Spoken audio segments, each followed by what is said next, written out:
House Democrats are calling on President Biden to grant more pardons and commutations before his administration ends Monday. The lawmakers said the president should focus on nonviolent drug offenders, women who committed crimes against abusers, and those with sentencing disparities for similar crimes like powder and crack cocaine offenses. Every single pardon, every single commutation, every single life matters.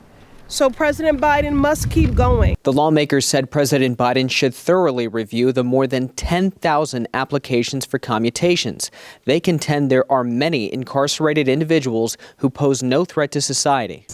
Mass incarceration continues to be a stain upon the soul of our country, ravaging our communities, destabilizing families, and exacerbating generational trauma. There are 3 laws in particular that advocates blame for what they describe as harsh sentences for federal crimes: the 1984 Crime Bill, the 1986 Anti-Drug Abuse Act, and the 1994 Crime Bill.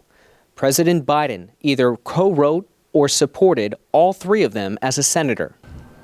The current president was a part of creating the problem of mass incarceration.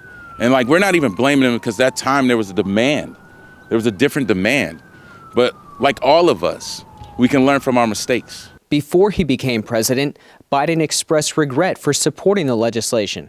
During an event in 2019, he referred to the disparity between crack cocaine and powder cocaine in federal sentencing. He said, quote, "It was a big mistake that was made. We were told by the experts that crack, you never go back, that the two were somehow fundamentally different. It's not, but it's trapped an entire generation." Clemency is paramount in criminal justice. This tool, which is granted to the president, equips him with the ability to bring about fairness to Black lives that have been affected by bad policy. What do we want? Clemency! When do we want it? Now! Clemency advocates also point to the many inmates who give back to society. There are more than 1,000 California inmates fighting wildfires in the LA region. They're paid up to $10 per day plus $1 per hour on duty. Risking their lives to save lives only to return to a jail cell at night.